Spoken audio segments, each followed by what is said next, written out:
La noche en que el inquisidor Alfa me olió por primera vez, yo estaba de rodillas frente al altar principal, con la boca llena de sangre ajena y una reliquia falsa apretándome el pecho como si la fe pudiera pesar más que una piedra.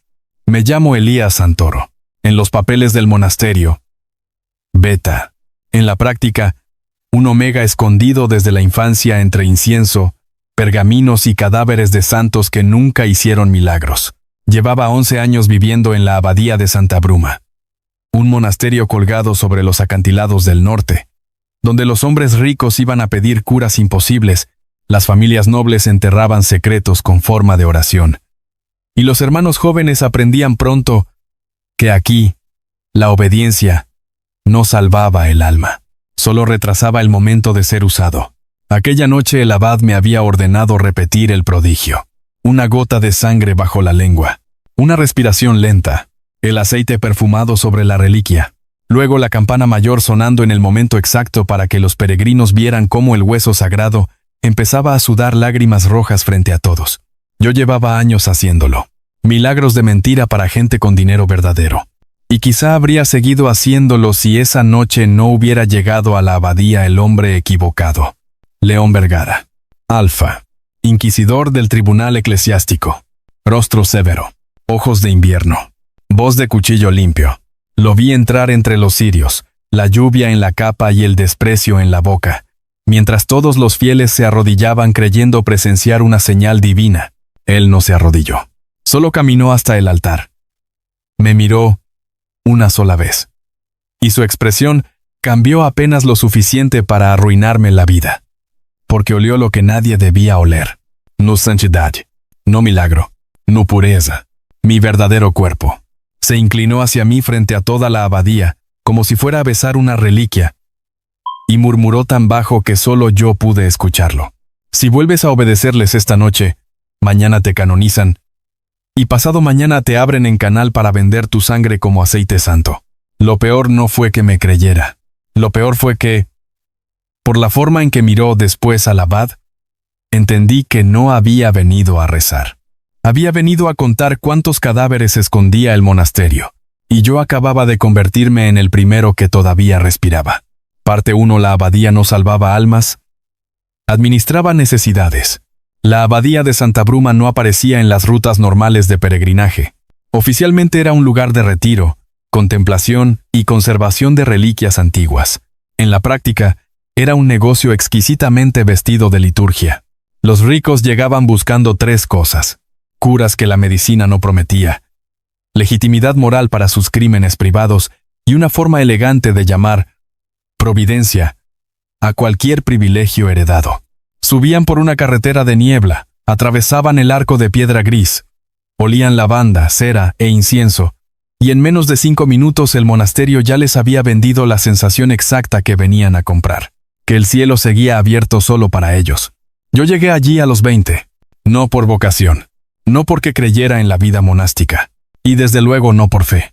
Mi madre me dejó en la portería una madrugada de invierno con una maleta pequeña, papeles falsos, y una sola instrucción que entonces me pareció exagerada. Si algún día un hombre con sotana, uniforme o bata blanca te pregunta qué eres, di Beta, y sonríe poco. Murió 4 meses después en una clínica del sur. Nunca supe si por enfermedad, por cansancio, o por el precio de haberme escondido demasiado tiempo. Me quedé en la abadía porque era eso, o volver a un mundo donde cualquier omega sin apellido fuerte terminaba clasificado, vendido a matrimonio rentable o reducido a expediente reproductivo. Aquí, al menos, podía desaparecer bajo otro uniforme. Aprendí latín litúrgico, restauración de códices, encuadernación y caligrafía. Me convertí en copista. Hombre silencioso, discreto, útil. Los monasterios aman a los hombres útiles, hasta que descubren un uso mejor.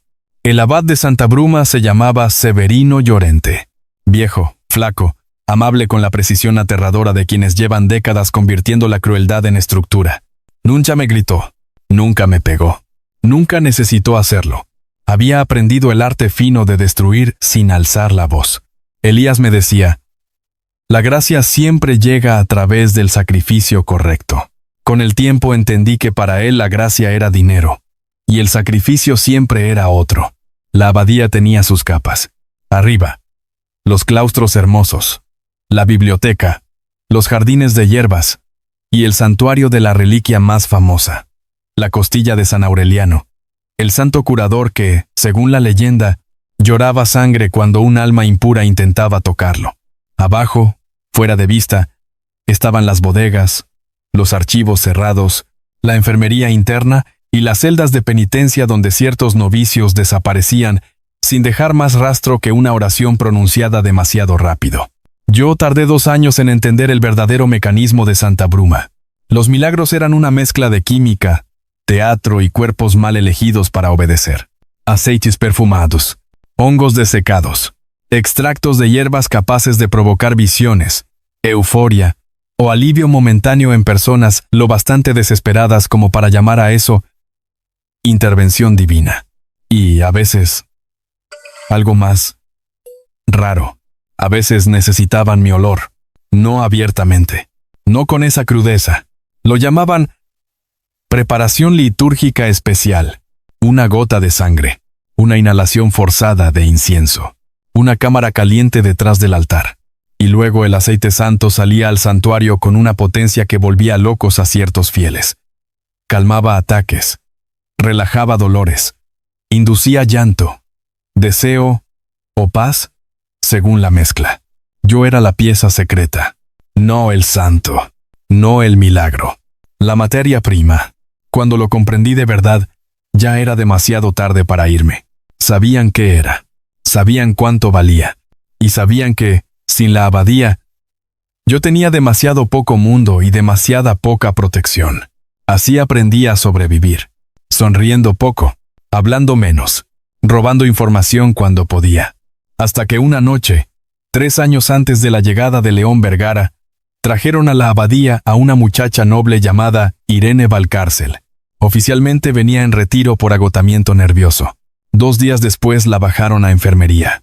1 semana después la enterraron en el pequeño cementerio del ala sur, con una placa discreta y una versión aún más discreta. Fiebre, fragilidad, voluntad de Dios. Yo preparé el cuerpo, y olí en su piel la misma sustancia dulce, amarga, floral, que años más tarde reconocería en la mesa de otros muertos. Ahí empecé a contar. No oraciones, cadáveres. Parte 2. El inquisidor no vino a quemar brujas, vino a romper el negocio. Cuando llegó León Vergara, la abadía ya llevaba meses nerviosa. Habían muerto 2 hijos de familias nobles después de usar el óleo de Santa Bruma fuera del monasterio. Los obispos querían silencio, los patrocinadores querían continuidad, y el tribunal eclesiástico, que suele mover la cabeza solo cuando peligra el dinero vestido de doctrina, decidió mandar a un inquisidor. La palabra todavía asusta a la gente simple. Piensan en hogueras, gritos, tortura y fanatismo. León no daba miedo por eso. Daba miedo porque parecía incapaz de perder tiempo en teatro. Alto, hombros rectos, cabello oscuro con alguna cana prematura en las sienes, ojos claros, casi grises, de esa clase que no se enternece fácil, y una forma de caminar que no sugería autoridad. La imponía. No venía solo. Traía 2 notarios del tribunal, una boticaria perita llamada Sor Emilia Cedeño, y una pequeña escolta que se quedó fuera de la vida litúrgica, lo cual ya era una mala noticia para la abadía. El abad Severino lo recibió en el patio de lluvia con esa sonrisa suya de anciano misericordioso que siempre me daba ganas de vomitar. Bienvenido a Santa Bruma, hermano León. Esta casa de oración se alegra de cooperar con la verdad. León no besó el anillo abacial. Espero que sí, dijo, porque he venido a revisar exactamente cuánta verdad cabe aquí dentro. Los hermanos se incomodaron. Los novicios bajaron la vista. Y yo, como cualquier hombre sensato que lleva años sobreviviendo en una institución podrida, me hice más pequeño. No funcionó. León me vio enseguida. No con deseo. No con curiosidad superficial. Me vio como ven los hombres entrenados a detectar errores de estructura. Una anomalía bien colocada. Durante el primer día inspeccionó relicarios, libros de botica, registros de donaciones y celdas de retiro. No levantó la voz. No acusó a nadie. Solo hizo preguntas tan precisas que la mitad de los frailes empezó a sudar en lugares fríos. Aquella noche, durante el milagro de la costilla de San Aureliano, me tocó a mí ejecutar la función. El abad me había preparado desde la tarde con vino especiado y un extracto que me dejaba la piel demasiado sensible. No era la primera vez, sí fue la última en que pude fingir no entender el precio. Cuando León se inclinó sobre mí y susurró aquella advertencia terrible junto al altar, sentí algo más peligroso que miedo. Sentí alivio.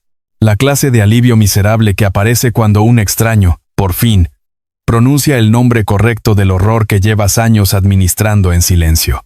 Después del prodigio, mientras los peregrinos lloraban y los ricos dejaban donativos de cifra obscena, el abad me ordenó volver a la sacristía. León me interceptó en el corredor lateral. No me tocó. Ni siquiera se acercó demasiado. Eso, en un alfa, ya era una forma de respeto. ¿Cuántas veces te han usado para esto?, preguntó. No sé de qué habla. Mientes mal cuando estás cansado. Y usted habla demasiado para un hombre santo. Por primera vez, la comisura de su boca se movió apenas. No soy santo. Por eso estoy aquí. Quise seguir negando. No pude. Tal vez por el tono. Tal vez porque me olió como era. Tal vez porque llevaba demasiados años esperando que alguien no alabara el milagro. Si sabe tanto, ¿por qué no baja ahora mismo al refectorio y los acusa? Solté. León miró la puerta de la sacristía, detrás de la cual seguía el murmullo del monasterio, celebrando su falsa maravilla. Porque aún no sé si fabrican aceite, visiones o muertos. Eso terminó de arruinarme, porque yo sí sabía la respuesta, solo que hasta ese momento no había tenido a nadie capaz de escucharla sin venderla primero. Parte 3 Milla Madre no me escondió de Dios. Me escondió de los hombres que usan a Dios como inventario. No dormí aquella noche. Me quedé en la celda estrecha que me habían asignado 11 años atrás, mirando el techo de piedra y escuchando el viento golpear los vitrales, como si quisiera entrar a rompernos antes que León tuviera tiempo. A veces la verdad no llega como revelación. Llega como cansancio acumulado que por fin encuentra una forma de hablar. Mi madre nunca fue particularmente piadosa. Rezaba solo cuando la realidad ya no admitía otro lenguaje. Y, aún así, me metió en un monasterio. Durante años interpreté eso como crueldad elegante. No lo era. Era pánico bien informado. Ella había trabajado en casas nobles como costurera y enfermera ocasional. Sabía lo que pasaba con ciertos omegas sin familia fuerte, con ciertas compatibilidades raras, con ciertos cuerpos útiles para matrimonios, herencias, remedios o supersticiones. Sabía también que la iglesia y las clínicas privadas se tocaban más de lo que cualquiera quería admitir. Por eso me dejó en Santa Bruma con papeles beta y suficientes lágrimas como para convencer al abad de que recibir a un huérfano silencioso sería un gesto caritativo barato. No contaba con que la abadía fuera exactamente otra versión del mismo mercado. La primera vez que el abad Severino intentó comprobar lo que yo era, yo llevaba apenas 7 meses allí. Me hizo servir en enfermería durante un retiro de nobles. Entró un médico laico con instrumentos, cerró la puerta y habló demasiado suave. Solo es una revisión de rutina. Yo tenía 20 años. Todavía creía que huir tarde sigue contando como huida. Le mordí la mano al médico, rompí la lámpara y logré cortarme yo mismo el brazo con un trozo de vidrio para que todo oliera a sangre, no a otra cosa. El abad no me castigó. Eso fue lo peor. Solo me miró con aquella ternura fabricada suya y dijo: «Mira cuánto miedo cabe en un cuerpo cuando ha aprendido mal su valor». Desde entonces dejó de buscar confirmación de manera brutal. Pasó a métodos más finos. Extractos en el vino, rituales especiales, celibato impuesto con vigilancia extra, y cada vez más responsabilidades cerca del altar, donde el incienso y las reliquias podían ocultar cualquier variación de mi olor a ojos devotos. Yo aprendí a devolverle obediencia funcional, no por fe, por cálculo. Mientras fuera útil, seguía respirando, hasta que conocí a Matías Beltrán, un novicio de 22 años, que había llegado un invierno antes de Irene Valcárcel. Beta. Oficialmente. Listo. malo para callarse, y con la clase de ironía suicida que convierte rápido a un hombre en problema administrativo. Fue él quien me mostró los registros de entierro alterados del cementerio sur. Él quien me dijo: una madrugada de archivo. Aquí no rezan por los muertos, rezan para que nadie los desentierre. 2 meses después desapareció. La versión oficial: traslado a otro priorato por conducta inapropiada. La versión real: nunca salió de la montaña. Desde entonces empecé a guardar nombres, fechas, olores, turnos y cambios en las llaves de enfermería. El monasterio ya no era refugio, era inventario con himnos. Por eso, cuando León me dijo en el corredor que no estaba allí por herejía, sino por muertos, algo dentro de mí dejó de resistirse a la idea de hablar. Todavía no confiaba en él, pero había empezado a confiar menos en mi silencio. Parte 4. León Vergara no odiaba los milagros. Odiaba lo que hacían en su nombre. La segunda conversación real ocurrió en la biblioteca vieja, justo antes de laudes. Yo estaba revisando un salterio del siglo pasado que no necesitaba revisión. Él entró solo, cerró la puerta y dejó sobre la mesa una ampolla de vidrio. Dentro había un residuo rojizo, espeso. ¿Reconoces esto?, preguntó. No lo toqué. Podría ser vino viejo. Podría. Pero la boticaria del tribunal dice que está mezclado con resina activada, extracto de acónito lavado y un fijador orgánico que no suele usarse en medicina. Lo miré. Luego miré la ampolla. ¿Y para qué se usa? Su respuesta fue precisa: para estabilizar ciertas secreciones humanas y volverlas más potentes bajo calor. El aire de la biblioteca se hizo pequeño. Entonces ya lo sabe, murmuré. Sé una parte. Todavía no sé si eres cómplice, rehén o ambas cosas. Eso, mi hijito. ¡Qué gran consuelo! La clasificación moral de mi desgracia sigue en análisis. León sostuvo mi mirada. No me simpatizas lo suficiente como para mentirte, Elías. Si quisieras salvar solo tu cuerpo, ya te habría sacado de aquí a la fuerza. Pero no vine por un caso individual. Vine porque 2 herederos nobles murieron con el mismo compuesto en la sangre. Una mujer llamada Irene Valcárcel desapareció administrativamente antes de morir, y mi hermano pasó por una casa de reposo financiada por la misma red que dona a Santa Bruma. Esa última frase cambió algo. ¿Tu hermano?, pregunté. León tardó apenas. Omega. 19 años cuando lo internaron. Conducta emocional inestable, dijeron. Lo drogaron hasta apagarle el carácter y lo devolvieron a casa con una docilidad que duró menos que sus riñones. No había compasión en su voz. Había odio viejo. Eso lo volvió comprensible de una manera que no me gustó nada. Lo siento, dije. Y me sorprendió no estar mintiendo. León apoyó la mano sobre la mesa. Lejos de mí.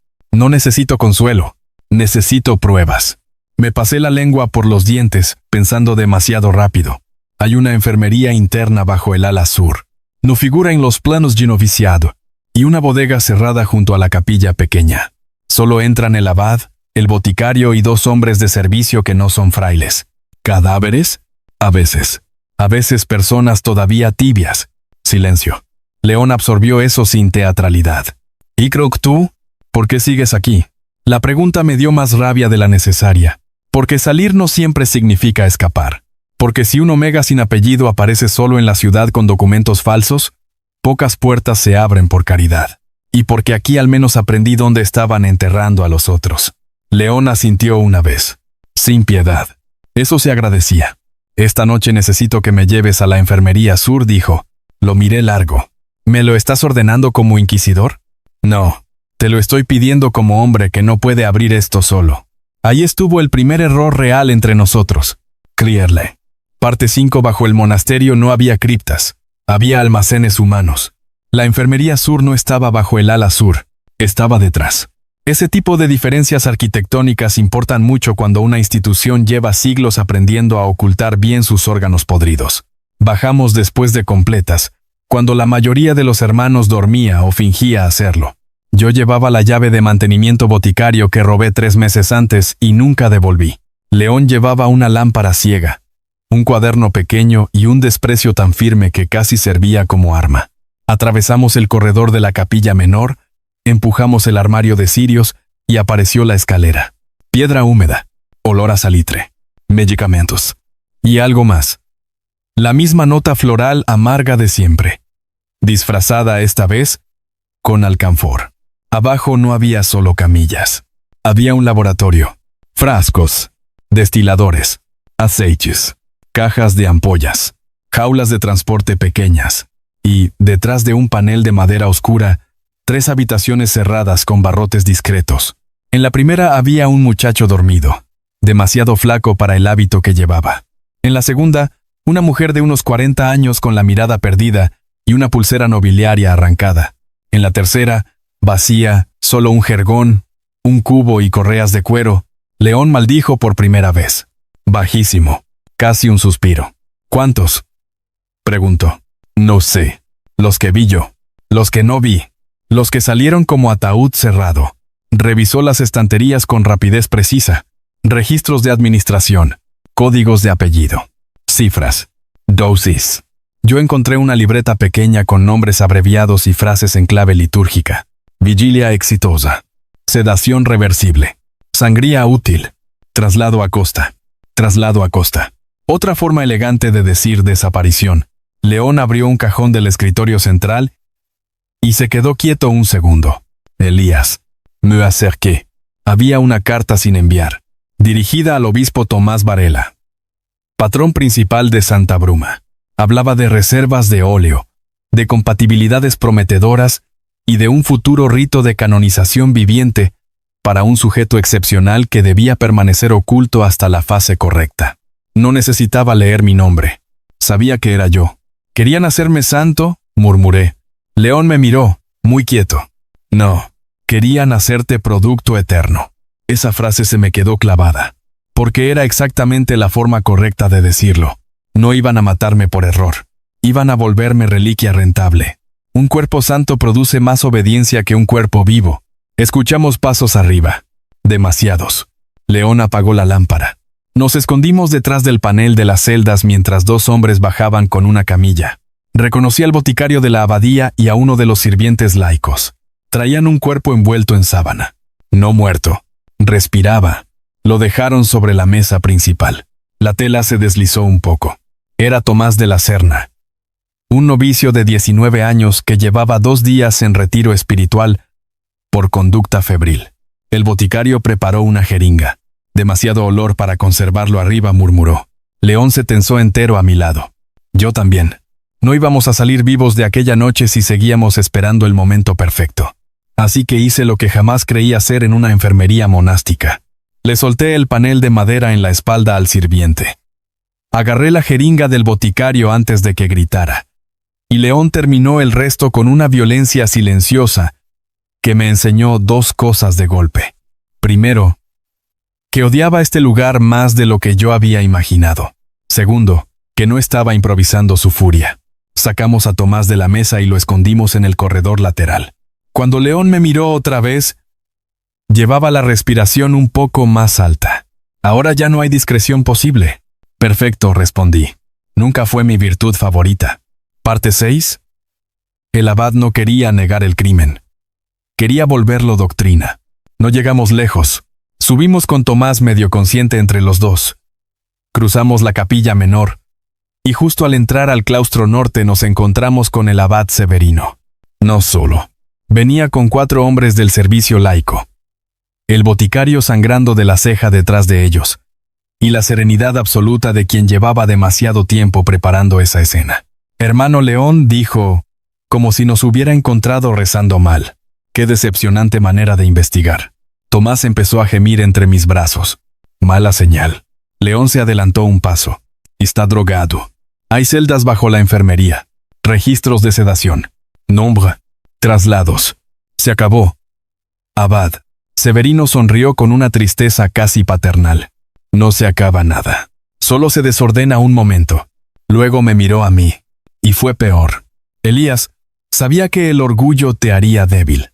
Pero no imaginé que sería tan vulgar como para empujarte a los brazos del primer alfa con autoridad que te miró de frente.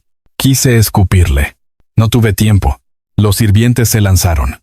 La pelea fue sucia, tonta, rápida. Yo no era combatiente. León sí, pero llevaba demasiados frentes abiertos. Protegerme. Sostener a Tomás. Evitar que uno de los laicos sacara la pistola de pulsos civiles que nunca debió existir en manos monásticas. Recibí un golpe en el estómago. Perdí a Tomás. León le rompió la muñeca a uno y lanzó al segundo contra un banco de piedra. El tercero me agarró por detrás. Severino no gritó. Solo dijo, con esa calma odiosa de siempre, llévense al novicio, al inquisidor también, y al hermano Elías. El santuario. Eso me heló más que el golpe.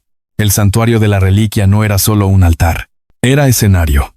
Cuando desperté, tenía las muñecas atadas a la base de la columna principal del santuario alto. La abadía estaba en silencio. De ese silencio lleno de pasos contenidos que anuncia espectáculo. El abad esperaba frente a mí. A su lado, el obispo Tomás Varela, por fin presente en carne y culpa. Hombre grueso, ojos húmedos. Anillo episcopal demasiado brillante. No hagas esa cara. Elías, dijo Severino.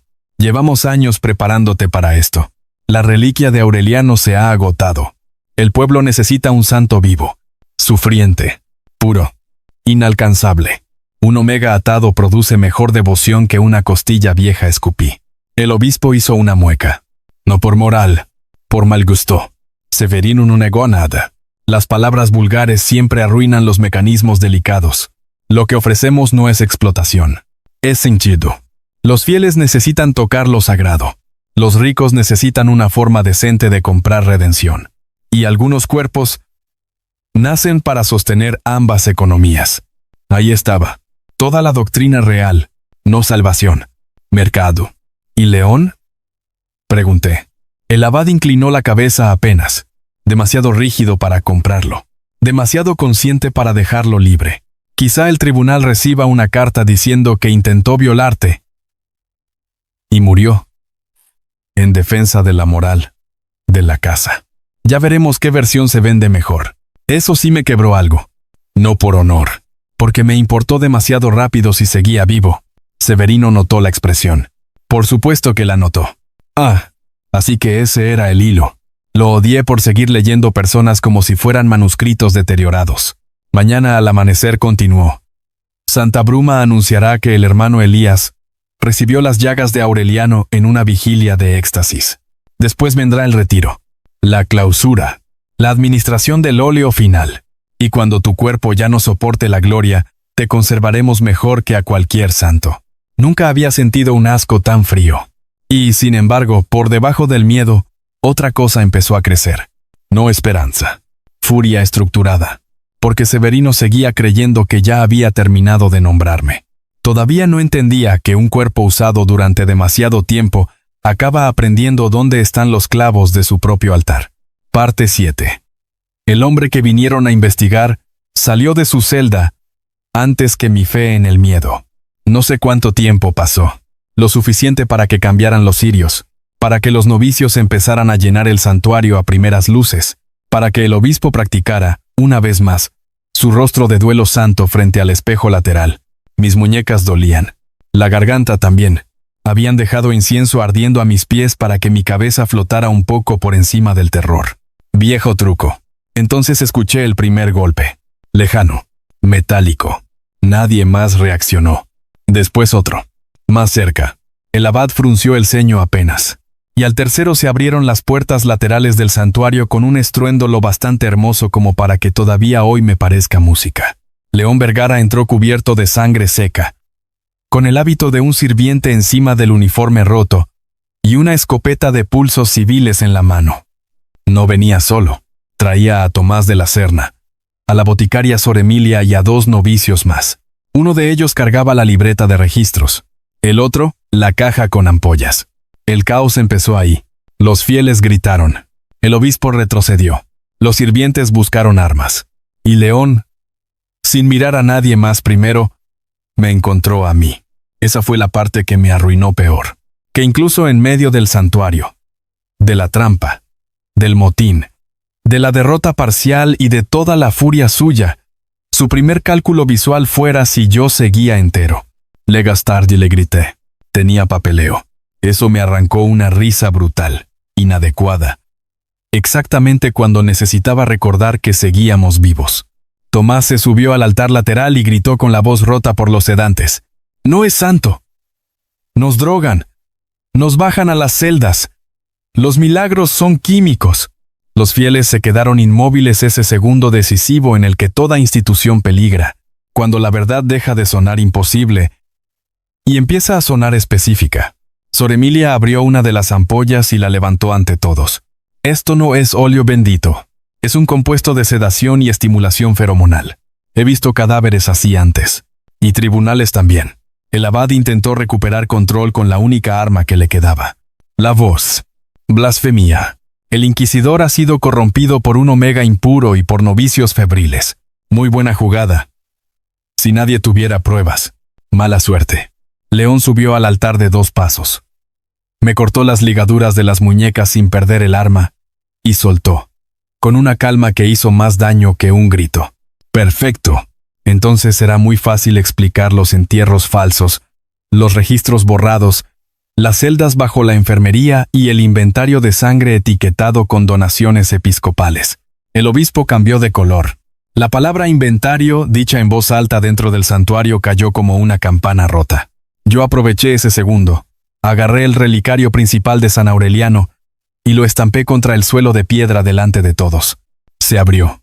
No había hueso santo. Había un tubo de vidrio, resina y mecanismos de goteo. Silencio.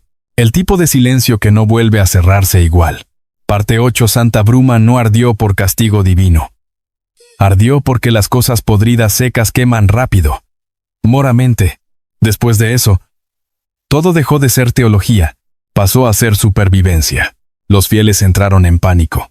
Los novicios empezaron a hablar todos al mismo tiempo. Un sirviente laico trató de disparar a León desde la nave lateral. Tomás se lanzó sobre él. Sor Emilia hizo sonar la campana de alarma general para llamar a la guardia externa del tribunal que León había logrado introducir de madrugada sin que el abad lo supiera. El obispo huyó. El abad no. Severino se quedó junto al altar roto, mirando el vidrio regado por el piso como si lo que más le doliera no fuera la caída del crimen, sino la caída de la estética. «No entienden nada», dijo. Y por primera vez vi rabia desnuda en su cara. La gente no quiere verdad. Quiere formas bellas de obedecer. Nosotros solo les dimos lo que estaban dispuestos a pagar. No respondí. Bajándome del altar con las muñecas sangrando. Les vendiste a otros hombres para sostener la mentira. El abad me miró con una especie de decepción genuina. «Yo te salve». Lo odié por seguir creyéndolo. «No. Me administraste». Eso fue lo último que le dije como víctima. Luego vino el incendio. No porque Dios bajara con rayos. Porque uno de los cirios derribados prendió las cortinas viejas del coro y el santuario llevaba siglos acumulando madera reseca, aceites, cera y arrogancia estructural. Santa Bruma empezó a arder desde dentro, que es como merecen caer ciertas instituciones. La guardia del tribunal entró por el patio principal. Los novicios evacuaron a los peregrinos. Tomás y Sor Emilia liberaron a los retenidos de la enfermería sur. Y yo bajé por última vez a la bodega con León para sacar los registros completos antes de que el fuego hiciera trabajo de misericordia administrativa. El humo se metía ya por las escaleras. León arrancó el archivador principal de la pared. Yo agarré las libretas, las ampollas y la caja de cartas. «Te prometo que esta no era mi idea romántica de una salida juntos», murmuré. León, cubierto de hollín, me miró un segundo. «Onútalo. La mía era peor». Ese fue el primer momento real de algo parecido a intimidad entre nosotros. Una frase seca, casi absurda, en medio de archivos, humo y siglos de podredumbre ardiendo por fin. Encontramos al obispo en el corredor de criptas, tosiendo, tratando de huir con una caja de donaciones y 2 reliquias menores envueltas en terciopelo. No me dio placer verlo. Me dio claridad. La fe falsa siempre escoge el equipaje correcto cuando corre. León lo entregó a la guardia. Severino, en cambio, no quiso salir.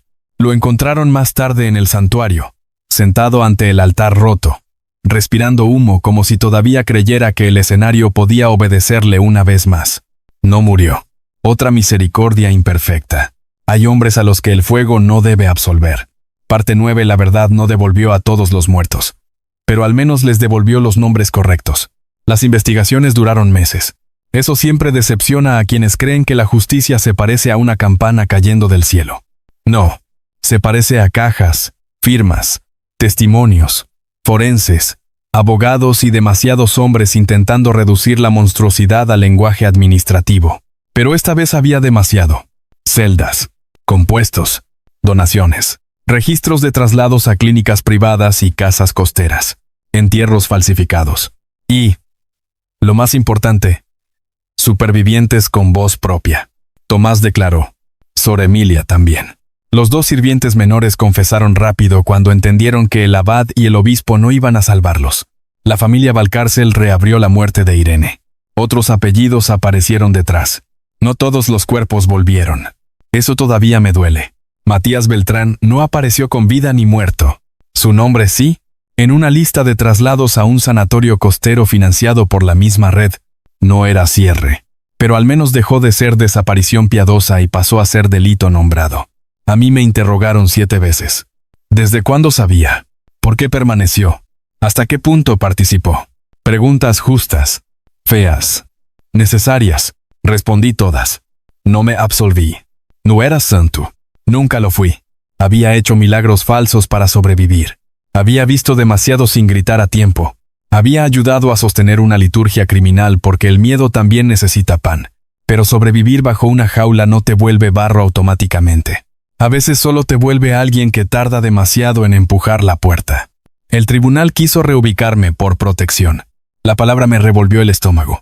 León habló por mí antes de que pudiera volverme grosero. No necesitan protegerlo. Necesitan dejar de administrarlo. La frase me acompañó durante semanas. León siguió en el caso más tiempo del habitual.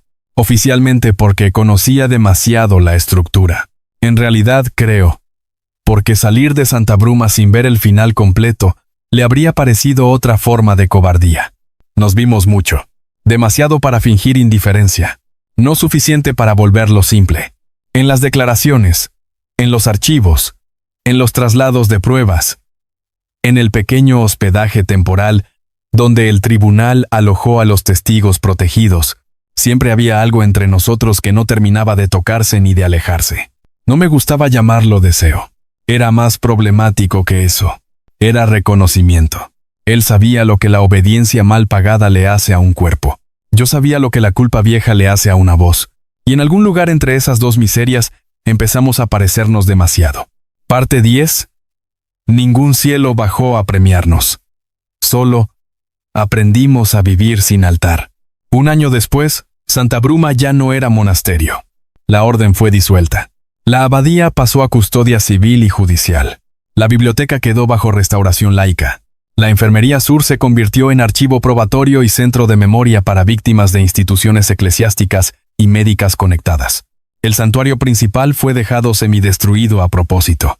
No por crueldad, por honestidad. Hay ruinas que deben seguir visibles para que nadie vuelva a llamarlas milagro. Yo no volví a vestir hábito. Tampoco necesité volver a mentir beta por defecto. No fue un proceso glorioso. No hubo música, ni alivio limpio. Hubo burocracia nueva, exámenes reales, miedo viejo, y la sensación extraña de ocupar un cuerpo al que por fin nadie intentaba vender como reliquia o como recurso reproductivo. Eso ya era muchísimo. Trabajé en la restauración del archivo de la abadía. Ironía precisa. Pasé de copiar mentiras litúrgicas a clasificar pruebas contra ellas. Tomás se fue al sur a estudiar farmacia. Sor Emilia testificó contra media docena de redes parecidas. El obispo Varela cayó lento, como todos los hombres bien conectados. Severino fue condenado vivo, lúcido, sin santuario y sin público. No sé si eso sea justicia suficiente, pero sí fue más de lo que muchos consiguen. Y León renunció al tribunal 4 meses después del juicio central, oficialmente por desgaste de servicio. Oficiosamente, sospecho, porque había pasado demasiados años usando una institución para perseguir otras sin notar cuánto se le parecía ya por dentro. Se quedó en la región, no tan cerca como para invadirme, no tan lejos como para fingir que lo nuestro había sido solo trabajo compartido entre ruinas. Nos veíamos en Santa Bruma, ahora vacía. Cuando yo iba a revisar el archivo y él a entregar documentos, corregir declaraciones pendientes o simplemente quedarse demasiado tiempo en un patio donde ya no tenía razones oficiales para estar. Una tarde de lluvia, casi un año exacto después del incendio, lo encontré en el antiguo claustro, mirando la hiedra nueva trepar por los muros negros. «Tienes mala costumbre de aparecer donde aún no sé si te quiero», le dije. Él giró apenas. «Y tú de hablar como si la respuesta no llevara meses escrita». «Eso, mijito. Por eficaz. No todo el mundo disfruta la claridad inquisitorial, León. Ya no soy inquisidor. Peor. Ahora dices cosas sinceras por voluntad propia». Por primera vez desde que lo conocía, soltó una risa completa. Breve, baja, real. Se acercó lo justo. No invadió. Nunca volvió a hacerlo. «Entonces te digo...». Esta una sola vez dijo: «No vine a salvarte. Ni tú me volviste bueno». Pero desde aquella noche en el altar no he vuelto a mirar una institución sin pensar primero en el costo humano que intenta esconder. Y desde hace meses no puedo entrar aquí sin buscarte. La lluvia golpeaba los arcos. Yo seguía odiando lo bien que hablaba cuando por fin dejaba de defenderse. «Eso ha sido peligrosamente cercano a una declaración», murmuré. «Sí, qué imprudente». «Sí», lo miré largo. Todo en él seguía siendo difícil. La culpa, la rigidez, la forma en que a veces parecía medir el espacio antes de permitirse una emoción. Y aún así, había algo limpio en esa dificultad. Algo ganado, no comprado. Me acerqué. Lo besé yo. No porque la historia lo exigiera. No porque el monasterio arruinado lo volviera poético. Lo besé porque después de tantos años de humo, aceite falso y cuerpos administrados por otros, quería elegir una sola cosa sin altar, sin doctrina y sin permiso ajeno. León me respondió igual. Sin teatro. Sin prisa. Con esa gravedad suya que por fin había aprendido a no parecer sentencia. Cuando me aparté, seguía lloviendo igual. Pero ya no parecía el mismo clima. «No te acostumbres», dije por dignidad. No respondió. «Prefiero merecerlo cada vez». Maldito. Todavía sabía decir lo correcto en el peor momento. Epílogo. Lo sagrado era dejar de ser mercancía. Si alguien quisiera contar esta historia mal, diría que un omega escondido en un monasterio corrupto fue rescatado por un inquisidor alfa y juntos destruyeron una red criminal mientras se enamoraban entre reliquias, incienso y fuego santo. Suena bien, vendible, incluso hermoso. Y, como casi todas las versiones hermosas, se equivoca en lo esencial. León no me rescató. Llegó cuando yo ya estaba cansado de seguir obedeciendo. Yo no lo redimí. Solo fui la prueba que terminó de romper la estructura que él llevaba años sospechando. No hubo santidad en lo nuestro.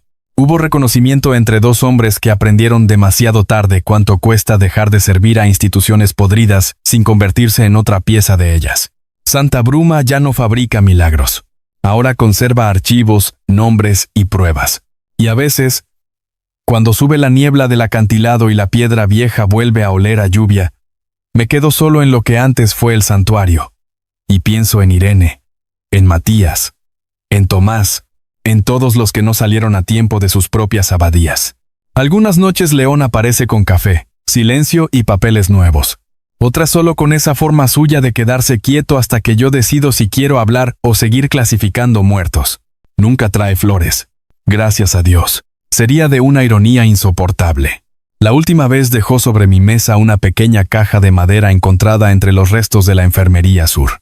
Dentro estaba la ampolla vacía del primer compuesto que analizaron en mi caso, ya limpia y sellada como evidencia histórica.